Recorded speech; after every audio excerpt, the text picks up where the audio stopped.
My next patron question is from Trevon, who wants to know about something that tends to happen to films during and after award season.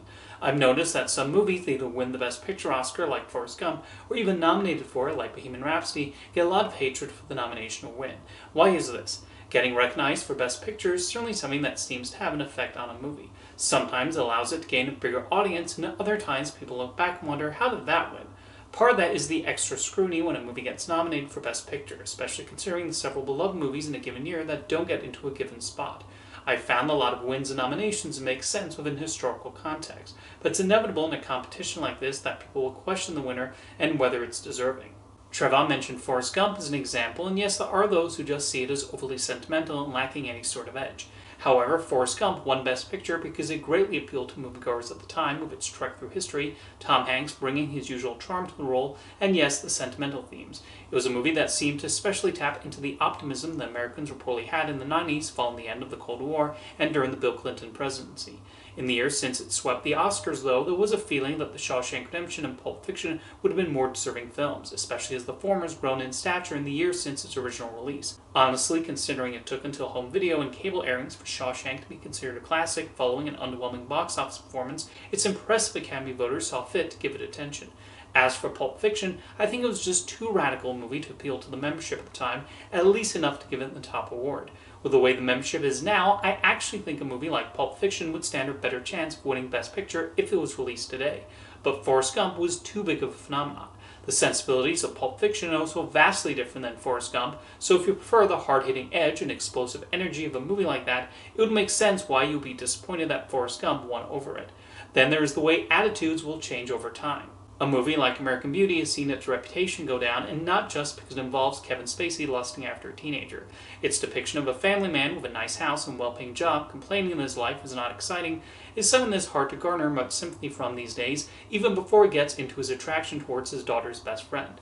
Funnily enough, American Beauty is almost the opposite thematically from Forrest Gump. While Forrest Gump is partly about moving away from the problems of the past and looking ahead to a better present, American Beauty is about how, even with the current advances of the present day, there's still plenty of unsatisfaction and things are not so rosy underneath.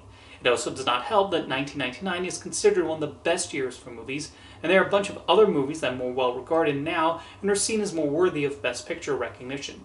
As I said before, the nominations can often reflect a snapshot of what was highly regarded at the time, at least among Academy voters. Sometimes people can partake in a bit of revisionist history when looking back at previous winners. There seems to be this idea now that Shakespeare in Love is a widely disliked film that stole the Oscar from Saving Private Ryan. People even say it only won Best Picture because of Harvey Weinstein. And yes, Weinstein was known for heavily campaigning the films he produced and courting voters. However, Shakespeare in Love was hardly a hated movie he magically got people to vote for. It was highly acclaimed by critics and an audience crowd pleaser who were swept up by the dialogue and romance at its center. And yet it's constantly regarded as a weak winner, because again, it beats Saving Private Ryan. I have to wonder if this backlash comes from the fact that one was a lighthearted romantic comedy and the other is a masculine war film, and thus considered a more cinematic achievement, even though both types of movies are worthy. Although I guess it's a little ironic Steven Spielberg is currently nominated as a producer on a movie about William Shakespeare and his wife. Now, there are plenty of examples of Best Picture winners that have not faced backlash and remain highly beloved today. Examples include Casablanca, the first two Godfathers, Amadeus, Schindler's List, The Apartment, and The Return of the King. You even have cases where a popular movie does not win, and then when someone finds out which film won, the response is usually, "Oh, that makes sense." You would think whatever beats Star Wars would be disliked for winning over it. However, Annie Hall remains a highly respected winner, and I don't see many people all that upset that it won that year. No Country for Old Men is still viewed as an excellent and worthy Best Picture, even though many are also supporters of There Will Be Blood. Same goes for All About Eve winning over Sunset Boulevard or Lawrence of Arabia over To Kill a Mockingbird. And looking at recent years, I predict the general love for Parasite, Oppenheimer, and Anora won't change in the future. Although, like I try to remind people, the Academy membership consists of 10,000 voters at this point, and with that many people choosing the winners, you're never going to 100% agree with their selections. You also should not let a voting body determine your opinion on a film. I've seen people, mostly Oscar pundits who obsessively watch the race each year, walk into a film with the mindset of, I wonder what the Academy will think of it. Personally, I don't watch a movie to wonder what 10,000 people I don't know will think of it. I just think about how I'm reacting to the film. The Oscars can be a fun thing to follow, but you should not let that affect your views of the art. Thank you for your question, Trevon.